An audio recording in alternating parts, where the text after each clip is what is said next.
working, thank God this.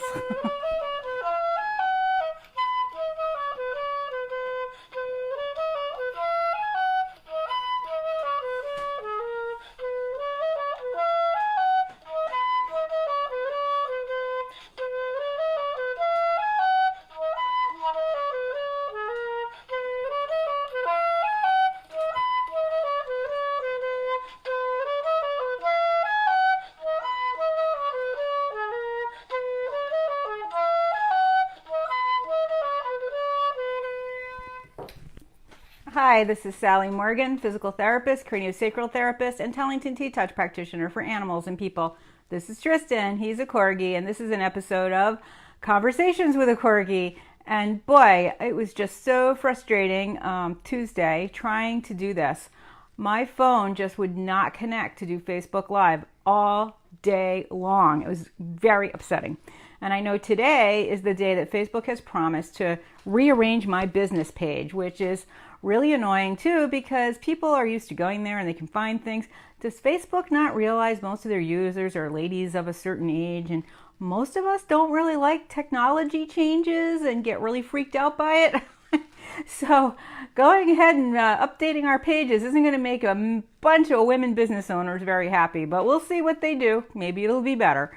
Maybe you'll be able to access these videos without scrolling 700 miles down, which is why mine are on YouTube, although I think the scrolling there is just a little less tiresome than it is on Facebook. Anyway, I had a person write in and really want some information about urine crystals, and so I thought I'd do a little series about urine crystals. And so the most common type of crystals that dogs can get in their urine are Struvite crystals, and there are 2 or 3 other kinds as well, which we'll talk about because some of them are a little harder to treat. But Struvite is magnesium ammonium phosphate or triple phosphate crystal. And they are common in dogs, and apparently they don't cause problems, although frankly, would I want crystals in my urine? No. But they don't cause problems until they form stones that then interfere with urination. And this usually occurs when the dog has a urinary tract infection. So any of us who have ever had any kind of bladder infection can vouch for the fact that it's awful. Dogs and cats are made to eat a meat-based diet high in moisture. This is particularly true for cats because they're desert creatures, so therefore everything they're made to eat is watery, watery, watery because they're not getting water in their environment. So dogs, on the other hand, have a little more access to water. But if you are feeding your dog a high-grain diet or a starch-rich diet, all of these things will alkalize the pH in the urine, which will cause that development of the Struvite crystals and then later on stones. If the stones are bad and they get into the urethra, the ureters, or the bladder, they may have to be surgically removed. So it behooves you to understand how this happens and to take precautions. And this is particularly common in older pets, and it's because sometimes that lifetime of being fed that high-grain diet with the starches builds up, and then you have a problem. Right, Tristan? And Tristan actually has had Struvite crystals in his urine, which my sister has treated. He mostly gets them because he does not drink enough, which is another thing we'll talk about in a minute. And then, let's see. Often you'll notice the first sign is that your dog will appear to be having some kind of urinary infection. So symptoms of a urinary infection or bladder stones include urinary accidents in the house, because they can't hold it as long, attempts to urinate without producing much urine, straining to urinate, so you'll see your dog squatting and nothing happening, or after he pees he's still squatting. The urine can be discolored. It can also have different odors than it normally does, and you may find your dog licking around the urinary opening because it's very sore and inflamed. And as you know from my sister, Dr. Judy Morgan, any kind of inflammation is an excess of heat in the body, and this is certainly an excess of heat in the bladder and urinary system. So other causes of alkaline urine include certain kidney diseases, long-term use of diuretic drugs, sometimes antibiotics, and any other condition that can elevate the pH level of the urine can create struvite bladder stones in a dog. So some of those other conditions can be those antibiotics you're giving after your dog has contracted Lyme disease or something like that. So how can you lower your dog's urine pH to decrease those bladder stones? You can start by adding some extra water to your dog's food to help kind of flush that system. You can make sure your pet is drinking enough, which is a lot more than we think. And this pet does not drink enough. He never has. I don't know why. I think part of it was I had to be a little sneaky with where his water bowl was because I had trouble with Comet, who had a bladder infection, and he would just lay in the bowl and drink all day and pee nonstop. And part of that was because he had DM and we didn't have a good handle on what urinary infection he had and how to treat it. So for a week or so in there, it was a bit troubled, and Tristan's water bowl was moved, and he has not been a big drinker since then. So I add 3 cups of water to his dinner, and he gets dehydrated raw, a scoop about this size actually, and those 3 cups of water sit in there, and it absorbs and absorbs, and then it's still floating. And so that is one way I get him to drink water. You can also use treats to increase your pet's water intake. I put his treats in his water bowl on these hot days and hope that he laps up a little water when he's getting his treat. And he's gotten pretty good at snorkeling. And if it's a really hot day, I may have to up the ante and put a cheese in there or something that he'll really go after, because he just does not drink enough, and he never has. I don't know why he thinks we live in the tropics or something, because he feels like he has excess water, but he does not. So getting your dog to eat more water is critical, and you can do lots of things to make the water more appetizing. You can mix things in it, but the easiest thing is to just add buckets of water to your dog's dinner. And then you can also mix some of canned dog food in with the water to make your dog want to drink a bowl of water every day to get down that canned dog food. If you are using a canned food, the only one I can suggest is Merrick. It's a mom and pop company out of Texas. They do have some additives in their food, as does nearly every canned company. In fact, I think all of them do except one. And those things include guar gum, carrageenan, and soy lecithin, which are used as thickeners to make it look more appetizing. Those things are highly carcinogenic. So do not use canned dog food like that because you will, in the long run, hurt your dog. But if you just need a can here and there for getting your dog to drink more, that's a different story. So what do you do if you end up with your dog having struvite crystals in their urine? One of the first things you want to do, because this is all a result of a decreased immune system, is boost the immune system. Even ticks and fleas will be less likely to get on a dog if you've boosted up his immune system. And where is the immune system? Most of the immune system is within the gut. And this is not something that people were traditionally taught in medical or veterinary school 40 years ago. So even a new vet probably doesn't really have an awareness. Thank God for Candace Pert writing that book, Molecules of Emotion, where we discovered our gut contains a lot more neuroreceptors than we ever thought, and also our immune system starts in the gut. You cannot afford to not have good gut health. Thank God when I had cancer and was eating poisonous chemicals in my chemo treatment, I had a naturopath who got me on probiotics. Sadly, the probiotic I was taking, made by New Chapter, which was excellent, no longer is made because it's hard to grow those things and keep up with the demand. So I finally have found another probiotic which comes from Young Living, which is actually really good. It's just as good as the New Chapter one. I'm very pleased with it. But I've had a good 6-7 years of floating around in no probiotic land. So what I recommend for pets, oh, I have a big cut on my hand. I don't know how I got that. What I recommend for pets is this one my sister sells on her website. It's from RX Vitamins for Pets, and this is RX Biotic. It's a yellow powder. You do need to keep it in the fridge once it's opened. And RX for Pets is a really great addition. Anytime your dog is on any kind of antibiotic, no vet will tell you hardly, please put your dog on a probiotic while we're giving him antibiotics. But the antibiotics will kill the microbes in the gut too, because they're antibiotics.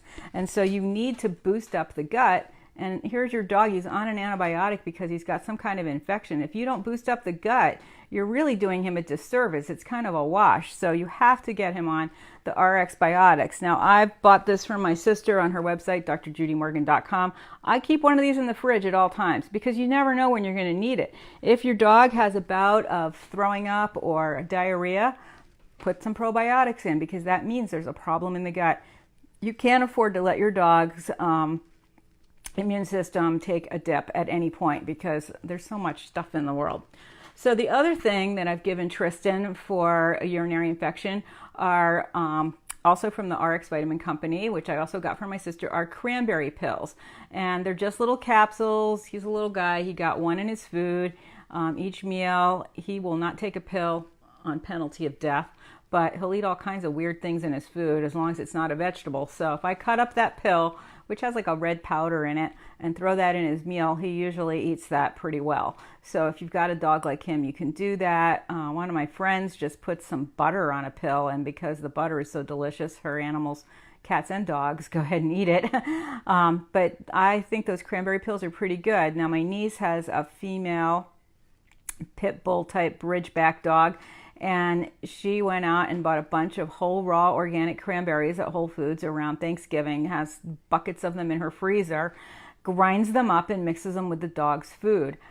Tristan gets in his dehydrated raw food, it's a turkey blend, so of course there's cranberries floating around in there, but I eat dehydrated cranberries or dried cranberries in my salad every day, and I will pop a few in his meal here and there because they are organic. I get them from Trader Joe's. They don't have any preservatives or chemicals on them. But you can also get frozen cranberries at Whole Foods or a lot of health food stores because a lot of people, a lot of women need to keep eating cranberries year round. And what do the cranberries do? Well, they prevent the crystals from forming and the bacteria from sticking to the sides of the bladder and the urinary system. So the cranberries can be really helpful for urinary health. So you can't, no matter what kind of crystal your dog has in his urine, you really want to use the cranberries. Now, how do you know what kind your dog has in his urine? You're going to go to the vet and they're going to get a urine sample. If you're lucky, they can collect a pee sample as opposed to poking the bladder with a needle, which is what some vets do that don't feel like they have time to send a tech out with a little bowl for your dog to pee in. But then you're getting a sample from the entire urinary system if they're peeing in a dish. If you're just pulling something out of the bladder, you're only getting it in the bladder. And a lot of dogs have, especially cats, will have that infection further down the canal. So what other things can you feed? First of all, you should definitely switch to a raw or home-cooked diet or a dehydrated raw if you have a problem with urinary crystals in your pet, that's dogs or cats. You can't afford to feed a dog or a cat that's having this problem commercial dry kibble. Kibble is what causes this most of the time. A lot of old cats die from urinary things. I've had many cat owners who come to me and say, well, he died from the usual urinary problems. And I'm like, cats don't need to die at 12 and they don't need to die from urinary problems. You need to keep them from getting dehydrated. You need to not feed them little Friskies kibble and your cat will live a much longer, happier life. And the same is true for your dog. The other thing that you can do is consult with my sister or another Chinese medicine trained vet. We have a couple around here, and get some Chinese herbs that will help for urinary health. Certainly the cranberry is very important. Grapefruit extract is antifungal, antibacterial, and antiviral. That helps the immune system. Juniper berries are good for kidney. Marshmallow root also is good for the immune system and for bladder. These are things you can get at the health food store. And certainly Chinese herbal combinations, and glucosamine and chondroitin can help strengthen the protective lining in the bladder, and a lot of seniors are on this anyway, so that's a good thing. You can also check with my sister's books and read more about what kinds of things you should feed your dogs for excess heat in the urinary system. Some of the other things that you're going to want to give them are things that might be draining, like asparagus and celery and some of the other vegetables in that category. And so we'll carry on tomorrow and we'll talk more about oxalate stones. And then there's a third kind of stone, which I think we're also going to talk about. So that's a quick overview of urinary stones and urinary crystals. Make sure that you treat this. You cannot leave this untreated. Very, very sadly, I went to a horse barn call and there was a very ancient female dog there who was just squatting and squatting and squatting. And she was so arthritic, the squatting. She was pretty big too, like pit bull sized. And certainly with her arthritis in her back and her hind end, the constant squatting was painful. I mean, you could just see her. And the people, because she was a farm dog, and they seriously don't have the finances to take care of their pets like they should. And hopefully they won't be getting any more dogs or cats. But anyway, they couldn't treat this dog, and she was just in a terrible situation, and it was really progressed. And I can't tell you how painful it was being there for that 1 hour for that call, watching this poor dog. She's since gone over the Rainbow Bridge, bless her, and sent her good things and happiness and bowls of water in heaven. But it's a serious thing if your dog gets this. And certainly my cat people are right. Cats do die from this kind of thing. So it really behooves you to build up the gut with probiotics and to give your animals raw food, canned food if you must. I recommend Merrick. They make cat food too. And certainly dehydrated raw, frozen raw, any of those things are good. Even better, cooking for your pet. More and more butchers, like town butchers. We have one in my town now, but even the ones in the grocery store will give you, leftovers for your pets. However, if you go to your commercial grocery store, you're going to be getting lots of fat and also a lot of that meat. Even, they don't really distinguish the leftovers from organic and not organic. So you're going to end up having a lot of chemicals and hormones in there, which for older female animals in particular is trouble. So find a good source of local organic frozen meat for your dog. And certainly in different parts of the country, I know in Maine, moose meat leftovers is pretty easy to find. A lot of places where they have sled dogs across the Dakotas and Montana, you can get frozen meat for your dogs. So really look into that. I mean, I've got such a great resource here for frozen beef, which is ground up bones and organs. And certainly my sister buys whole things and grinds them up. And that's a big undertaking for somebody with one small dog. But there are sources. Whole Foods actually often has a whole section of frozen things for pets. And thank God for them. And, a lot of people have them somewhat in their area now. So get your dog on some kind of high moisture food. No more kibble. Drown his meal in buckets of water and get your animal drinking. And consider the cranberries. I put Tristan, because he's had 2 times with these Struvite Crystals, I give him cranberries twice a year just as sort of a catch up, clean out. And anytime I'm down in New Jersey, I have my sister do a urine check on him to make sure he's doing okay. Tristan's not really had a super strong immune system from the start. And when I look back at his papers, I can see why. He's got a lot of cousins that were fooling around. Anyway, so thanks for joining us today. We'll be back tomorrow with a further look at crystals in the urine and what to do about it and what that means. And hopefully we'll be here at 8:30 again. I don't know. These mornings are hard right now. I'm super busy. I didn't get out of work till like 7:30 last night. I had to see a horse after my regular job, which was pleasant and wonderful. He's a sweet horse. Lots of good changes with his session. Right, Tristan?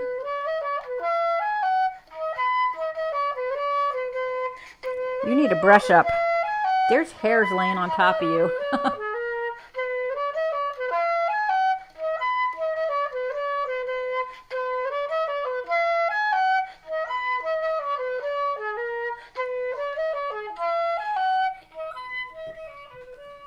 Thanks for joining us. Everybody have a great day.